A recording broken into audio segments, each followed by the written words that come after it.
una manera de actuar, digamos, incorporada. No estamos siendo falsos con esto, ¿sí? Bueno, hasta acá hablamos acerca del interaccionismo simbólico. Ahora a continuación vamos a ver un fragmento de una película llamada Easy Rider o Busco mi destino, ¿sí? Me interesa que observen de manera detenida la película y sobre todo los diálogos, y luego a partir de esta película seguimos con el tema siguiente. Bueno, como ustedes han podido observar en este fragmento de la película, se trata de tres jóvenes motoqueros, ¿sí?, que están recorriendo Estados Unidos en la década del 60. La película es del año 69 y lo que nos quiere mostrar esto es un estilo de vida, digamos, que podríamos asociar a una contracultura, ¿sí?, porque se trata de personas, bueno, que visten de una manera particular, que tienen un tipo de vida muy libre, ¿sí?, no tienen un trabajo o una familia a la que volver, sino que están simplemente recorriendo el país, ¿sí?, tratando de conocer las diferentes maneras de vivir, ¿sí?, en cada uno de estos lugares. Y lo que vemos es en esta conversación que se da entre los pobladores, ¿sí?, cuando ellos entran al bar, es una reacción sumamente negativa por parte de los hombres del pueblo para con estos jóvenes, ¿sí? Los empiezan a observar como extraños, ¿sí?, que vienen a buscar lío, que vienen a buscar pelea, ¿sí?, que van a ocasionar disturbios en el pueblo, que digamos que los asocian con una persona desviada, ¿sí? De acuerdo a estas características, a este cuadro de situación, podríamos clasificar, digamos, a estos jóvenes como desviados, ¿sí?, como que no siguen las normas sociales de conducta, ¿sí? Pero si vamos a analizar este ejemplo desde cada una de las perspectivas teóricas, ¿sí?, me interesaría que veamos cómo podemos hacer una lectura diferente de este mismo hecho, de este mismo ejemplo, desde cada uno de los enfoques teóricos, ¿sí? Si pensamos, por ejemplo, en el funcionalismo, ustedes saben que desde esta teoría se dice que la desviación es necesaria para mostrar, digamos, qué es lo que está bien y qué es lo que está mal, ¿sí? Y que la desviación lo que hace es conservar el orden del sistema, ¿sí?, mostrando que al desviado, ¿sí?, a través de sanciones, que esa conducta no es aceptada por el resto, ¿sí? En este caso, está claro que el resto, digamos, los pobladores de este lugar sancionan de manera negativa el comportamiento de estos jóvenes, ¿sí? Están diciendo, bueno, esto no es aceptable para nosotros, ¿sí? Es una condena social, digamos, no es una condena de la ley, ¿sí? No hay un delito, pero sí hay una desviación a una norma cultural o social, ¿sí? A su vez decimos que la desviación para el funcionalismo fomenta la unidad social. En este caso vemos la unidad del pueblo, digamos, en contra del comportamiento de estos jóvenes. Pero si ustedes se acuerdan y observan detenidamente, las chicas que están ahí en el bar, sí, se encuentran muy atraídas, ¿sí?, por la manera de vestirse de estos jóvenes, por el hecho de que andan en unas grandes motocicletas y de hecho les piden dar una vuelta, etcétera. Entonces ahí vemos cómo el estilo de vida libre, digamos, que llevan estos motoqueros las atrae, ¿sí? Pero ese comportamiento es sancionado por el resto del pueblo, ¿sí? Pero a su vez decimos desde el funcionalismo que la desviación aporta al cambio social, ¿sí? En este caso podemos pensar, por ejemplo, que hoy en día los motoqueros constituyen una subcultura, ¿sí?, con una forma de vida particular, una estética particular, etcétera, pero que es aceptada por el resto de la sociedad. Es decir, son más tolerados que en otros momentos, ¿sí?, como lo muestra el ejemplo de la película, ¿sí? Entonces, de esa manera vemos cómo la desviación también puede aportar al cambio social, pensándolo siempre desde el funcionalismo, ¿sí? Ahora sí, nos ubicamos en el interaccionismo simbólico.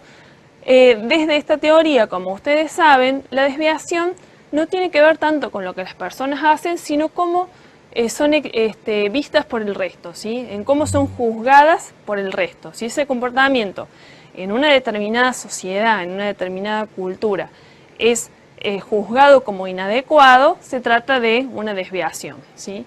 Y aquí encontramos, por ejemplo, la teoría del etiquetaje, ¿sí? Que se refiere a la manera en que nosotros ponemos rótulos en las personas, ¿sí? Etiquetas, mostrando a los demás que ese comportamiento no es aceptable. En este caso, vemos cómo los pobladores en esta charla empiezan a atribuirle a estos jóvenes una serie de características negativas, ¿sí? Por ejemplo, dicen, vienen a buscar pleito, vienen a buscar problemas, ¿sí? A su vez se refieren despectivamente a uno de ellos que tiene el pelo largo y empiezan a hablar de que quizás le gusten los hombres. En un momento incluso hablan hasta el color de la piel, diciendo, no son ni siquiera blancos, son verdes, ¿no? Es una cosa totalmente despectiva, incluso tratándolos de salvajes, ¿sí? No se trata de humanos, sino que son otra clase de, otra especie, ¿sí? Todas estas características están, digamos, sancionando ese comportamiento como negativo y poniéndoles un rótulo, digamos, una etiqueta, sosteniendo que ese comportamiento no es el adecuado, ¿sí? A su vez, dentro del interaccionismo simbólico encontramos otro concepto muy importante que es el de estigma, que está desarrollado por Goffman, por Erving Goffman, del quien hablamos hace un momento acerca del análisis dramatúrgico, ¿sí? Bueno, Goffman distingue entre tres tipos de estigma. Para él el estigma es asociado con una indeseable diferencia, es decir, cuando una persona tiene algo que lo hace diferente del resto, ¿sí? Y de acuerdo a esta definición, ¿sí? Divide entre tres tipos de estigma. Por un lado, los que se atribuyen por deformaciones corporales o físicas, ¿sí? Piensen, por ejemplo, en una persona, no sé, que le falta un brazo, que no puede caminar bien, ¿sí? ¿Qué hacemos? Enseguida nos fijamos en esa persona, en esa característica distinta que tiene y no podemos dejar de poner la atención en ese defecto, digamos, o en esa característica diferente, ¿sí? Y eso es lo que está determinando, digamos, el tipo de relación que esa persona va a tener con el resto, ¿sí? Porque es una característica que lo diferencia y que no puede, digamos, lamentablemente, está condicionando su relación con los demás, ¿sí? Otro tipo de estigma es el atribuido al carácter de la persona o conductas desviadas. En este caso entrarían, por ejemplo, cuando se considera en ciertas sociedades a la homosexualidad como una desviación, ¿sí? Como un tipo de conducta que no es adecuada, no es deseable, ¿sí? Cuidado, no estoy queriendo decir con esto que yo esté de acuerdo con esta visión, estoy simplemente describiendo, ¿sí? Cómo Goffman entiende los tipos de estigma, ¿sí? Él dice, bueno, en este caso, cuando se trata de una conducta, ¿sí? De un estigma atribuido a una conducta, la persona lo que intenta es ocultar su identidad al resto, ¿sí? Por ejemplo, no haciendo explícita su condición sexual en el trabajo, en el lugar de trabajo, ¿sí? Para resguardar su identidad, ¿sí? Y poder, digamos, estar libre del condicionamiento social, ¿sí? En este caso, en el caso de la película, por ejemplo, ¿sí? Sería el mismo, entraría dentro de este tipo de estigma, ¿sí? Relacionado con el tipo de conducta de las personas, ¿sí? Por la manera, por el estilo de vida que tienen, son sancionados de manera negativa por el resto, ¿sí? Y el otro tipo de estigma es el relacionado con la raza, la nación o la religión. Piensen, hay millones de ejemplos de esto, ¿sí? Un negro que es discriminado en una comunidad de blancos, ¿sí?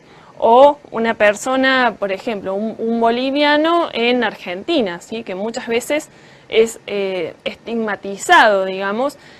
El estigma tiene que ver, digamos, con esta diferencia, ¿sí? Que él dice es una indeseable diferencia, ¿sí? Que el resto lo ve como diferente y le empieza a asignar ciertas características a esa persona, ¿sí? Características siempre negativas, ¿sí? Lo empieza a relacionar con un tipo de comportamiento por el cual esa persona tiene que ser rechazada, ¿sí? Tiene que ser dejada de lado por el resto, ¿sí? Y por la religión también existen muchos tipos de de estigmas por profesar una determinada religión. La otra teoría que analiza la desviación es la teoría del conflicto, ¿sí? Como ustedes saben, recordarán cuando hablamos acerca de la cultura, dentro del marxismo decimos que la cultura es un reflejo de la desigualdad social dada por la diferencia económica, ¿sí? Por la diferencia entre capitalistas y proletarios. Esa desigualdad se refleja en lo social, en lo cultural, ¿sí? Las leyes, por tanto, no son neutrales, sino que las leyes lo que hacen es reforzar la dominación de clase, ¿sí? Y por tanto van a ir siempre en contra de los desviados, ¿sí? En contra de aquellos que están poniendo en peligro los valores dominantes de esa sociedad. En este caso, por ejemplo, los desviados son estos motoqueros porque van en contra de los valores dominantes de esa sociedad, ¿sí? De la familia, de tener un trabajo estable, etc. Es muy significativo, si ustedes recuerdan, el diálogo que tienen dos de ellos luego que salen del bar, cuando dicen, uno de ellos dice, sí, lo que pasa es que nosotros somos una amenaza, ¿sí? Y el otro le dice, sí, pero en realidad somos lo único que representamos nosotros es la necesidad de un corte de pelo, ¿sí? Y el otro dice, no, representamos la amenaza de la libertad, ¿sí? De la posibilidad de ser libres, de no tener ninguna atadura social. Y en ese sentido se representan, digamos, una amenaza para el resto de la sociedad, ¿sí? Por eso decimos que desde la teoría del conflicto, la desviación es entendida justamente, los que se clasifican como desviados son aquellos que ponen en riesgo los valores dominantes de esa sociedad, ¿sí?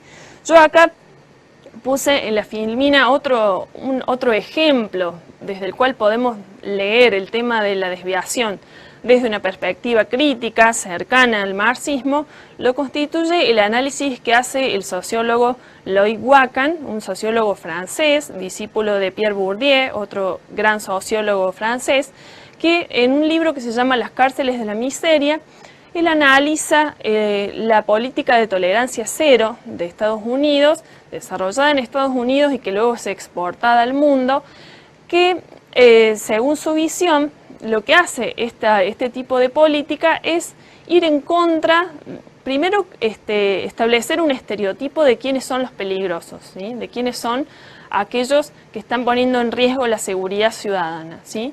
Y luego actuar en base a ese estereotipo, ¿sí? Por lo cual, él dice, si analizamos la conformación de la población carcelaria en Estados Unidos, nos vamos a encontrar con que la mayoría de la gente que está recluida ahí son negros y pobres, ¿sí? Se trata, digamos, de el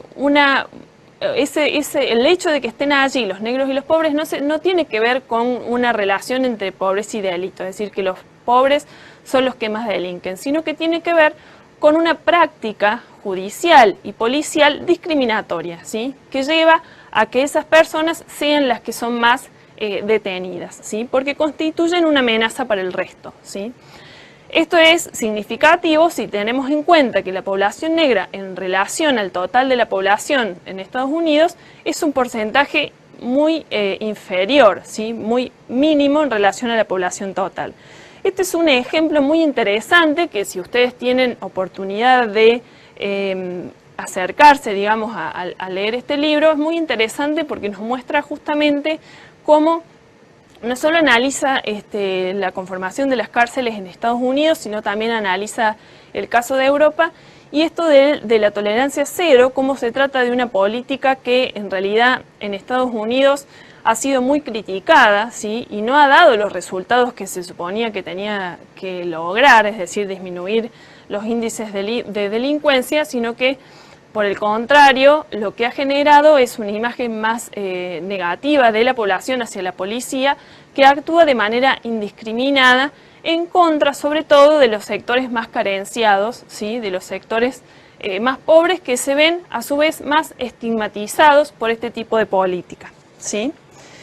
Bueno, de esta manera hemos observado los diferentes tipos las diferentes maneras de entender la desviación, ¿sí? desde cada una de las teorías, y lo que me interesa que ustedes observen y que presten atención es cómo un mismo fenómeno, como es en este caso la desviación, puede ser entendido de manera diferente de acuerdo a cada uno de los paradigmas. Una última aclaración es que yo hasta aquí he estado hablando de desviación, ¿sí? Pero ustedes recuerdan que cuando hablamos del delito, ¿sí? El delito es cuando uno infringe la ley. En ese caso, estamos hablando de un tipo de desviación, pero no toda desviación es delito, ¿sí? Cuando nosotros lo que hacemos es infringir una norma social, pero no vamos en contra de la ley, estamos cometiendo una conducta desviada, pero no necesariamente eso es un delito, ¿sí? Bueno, cerramos entonces este bloque y en el próximo bloque, a través de un ejemplo, vamos a hablar acerca de los mecanismos de control social.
Bueno, continuamos entonces con el último bloque de la clase de hoy. Hasta ahora estuvimos hablando acerca de la desviación social, ¿sí? En el bloque anterior hablamos acerca de la desviación y cómo esta conducta es entendida desde los diferentes paradigmas, ¿sí? Pero, como ustedes saben, existen mecanismos, ¿sí? Para controlar la desviación social, para asegurar la integración social, ¿sí? Si hay desviación, es necesario algún tipo de mecanismo para asegurar que la sociedad siga cohesionada, ¿sí? Siga estando integrada. Bueno, dentro de los mecanismos de control social existen muchos mecanismos, ¿sí? Un ejemplo de ellos son las cárceles, ¿sí? Que lo que hacen es recluir a la gente que comete un delito, ¿sí? Que como decíamos antes, el delito es un tipo de desviación, pero no toda desviación constituye delito, ¿sí? Existen desviaciones que tienen que ver con desviar, digamos, realizar cualquier conducta que va en contra de las normas culturales, ¿sí? Pero no llegan a constituirse en delitos, ¿sí?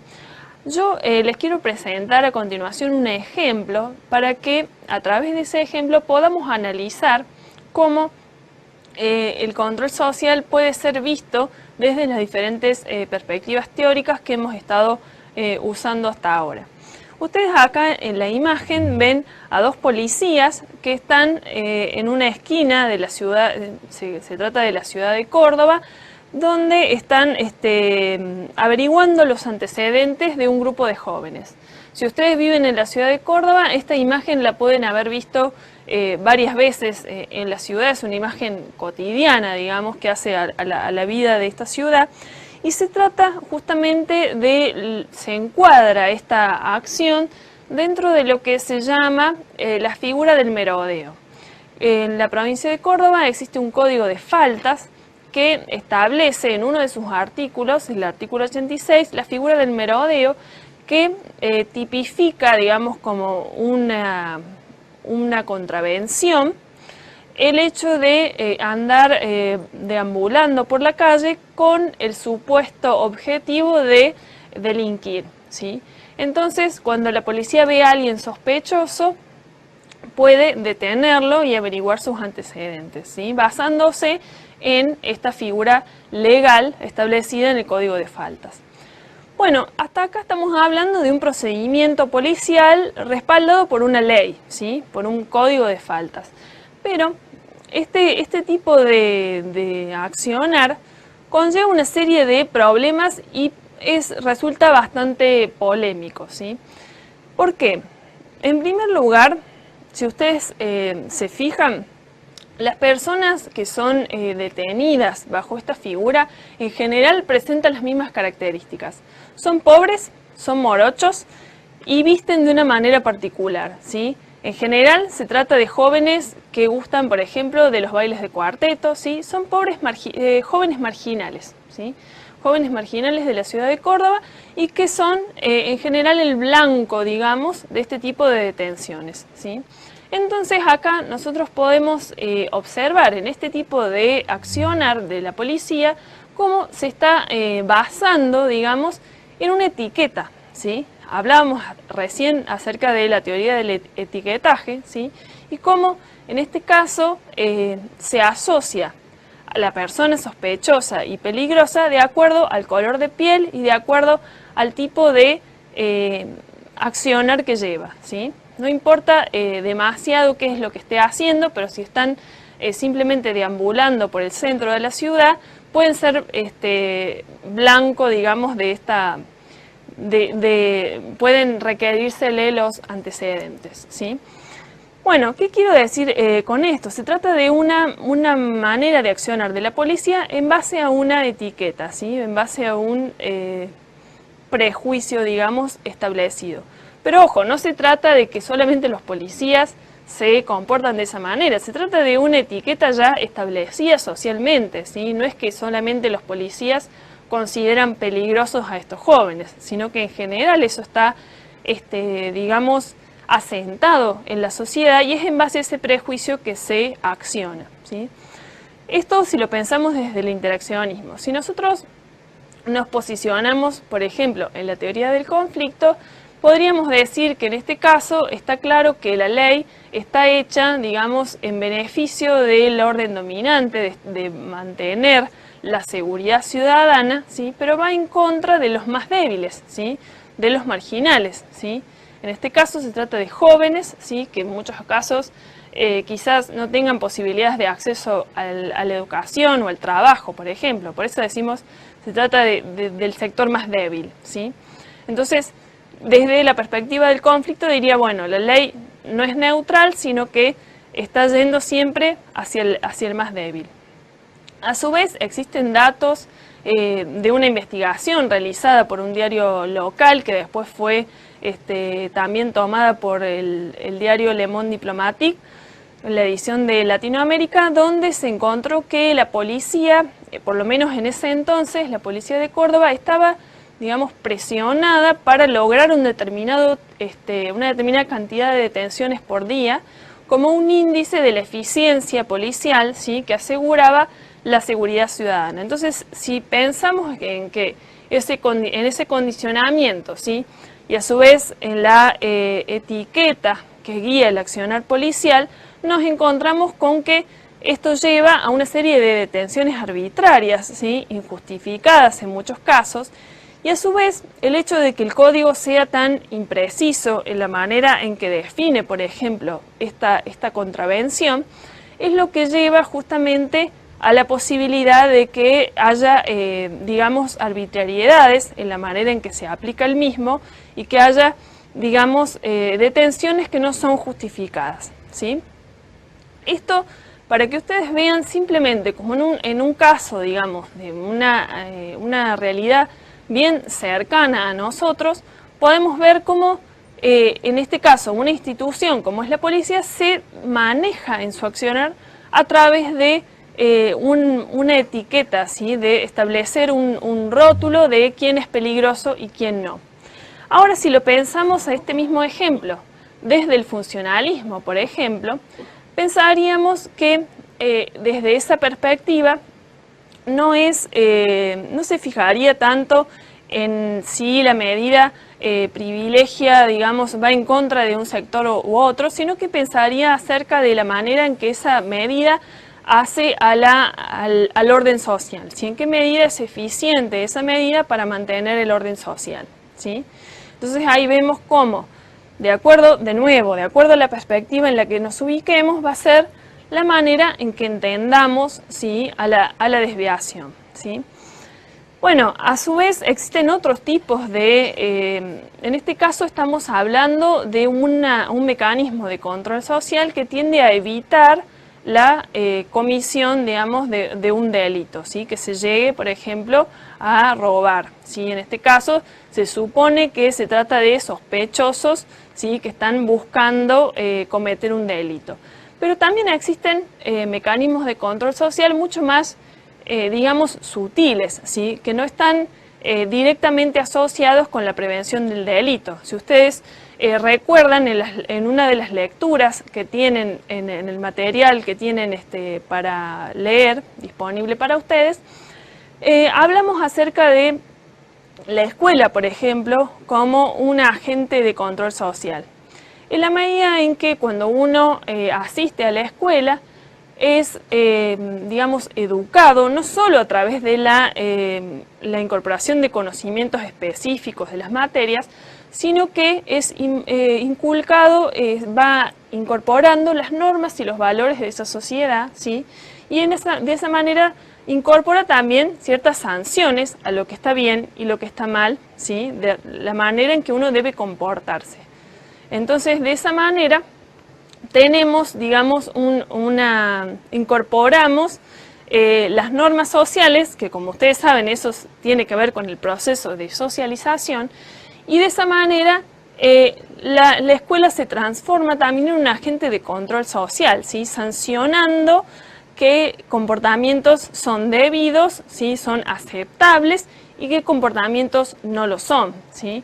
Si nosotros pensamos en el rol de la escuela desde la teoría del conflicto, por ejemplo, diríamos que no se trata simplemente de sancionar qué está bien o qué está mal de manera objetiva, sino que lo que la escuela hace es sancionar el comportamiento aceptable de acuerdo a los valores de la clase dominante, ¿sí? La escuela nos estaría preparando desde esta teoría para aceptar la dominación, ¿sí? Nos prepara para aceptar la posición social que nos toca en esta sociedad capitalista, ¿sí? Esto si lo leemos desde la posición de la teoría del conflicto, ¿sí? Pensaríamos en haríamos ese tipo de análisis, ¿sí?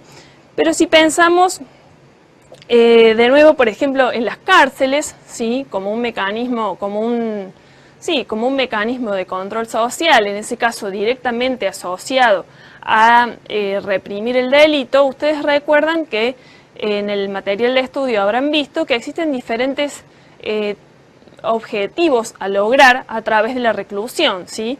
Por ejemplo, el desquite, ¿sí? La rehabilitación, etcétera, son diferentes maneras, digamos, diferentes objetivos a lograr con ese tipo de mecanismo de control social, ¿sí? Pero yo hablaba de que existen mecanismos más sutiles, como por ejemplo la escuela. También podemos pensar en los medios de comunicación, ¿sí? Como un medio de control social, en tanto están definiendo, digamos, el comportamiento aceptable, el comportamiento deseable en una sociedad, y van definiendo, digamos, nuestras expectativas, ¿sí? Van definiendo nuestros estilos de vida, van definiendo cuáles deberían ser, digamos, nuestros deseos, ¿sí? Que en general están asociados en esta sociedad capitalista al consumo, por ejemplo, ¿sí? En lograr un ascenso social para poder consumir y tener un mayor bienestar social, etcétera, ¿sí? Todos estos elementos nos van, digamos, moldeando una manera de relacionarnos y están de alguna manera ejerciendo un control social, ¿sí? Van moldeando la manera en que debemos interactuar para poder estar integrados, ¿sí? Y para no salirnos de la norma, digamos, no salirnos de lo permitido, ¿sí? Esto, digamos, de esta manera concluimos con los conceptos relacionados al control social. Y lo que me interesa siempre es que tengan en cuenta que todos los conceptos están relacionados, ¿sí? Ustedes habrán visto que hoy, por ejemplo, hemos retomado el concepto de contracultura, ¿sí? Que lo hemos relacionado cuando hablamos de desviación, etc. Tengan en cuenta siempre que todos los conceptos se pueden ir, es necesario que vayamos relacionándolos y siempre pensándolos desde las diferentes perspectivas. Bueno, entonces vamos a cerrar la clase de hoy. Vamos a repasar hasta acá los conceptos claves de la clase de hoy. En primer lugar, hablamos acerca del rol y el estatus, de los conflictos de rol que se pueden presentar. Hablamos acerca de los diferentes tipos de grupos y organizaciones que existen en la sociedad. Hablamos acerca de la construcción social de la realidad y del interaccionismo simbólico. Hablamos acerca de los diferentes tipos de estudios que se realizan desde la etnometodología. Hablamos también del análisis dramatúrgico de Goffman. Luego hablamos acerca de la desviación y el delito, para lo cual hemos recurrido al ejemplo de la película Easy Rider. Y por último hablamos acerca de los mecanismos de control social. Bueno, les agradezco muchísimo la atención de ustedes en esta clase. Espero que hayan comprendido bien los conceptos. Recuerden siempre que si tienen alguna duda pueden consultar a su tutor vía online. ¿Sí? No se queden con dudas, siempre consulten ante cualquier dificultad que se les presente y recuerden siempre de leer el material y trabajar sobre el material antes de asistir a las clases. Bueno, muchas gracias por su atención y nos vemos en la próxima clase. Se encontrarán con la profesora Gabriela Besora.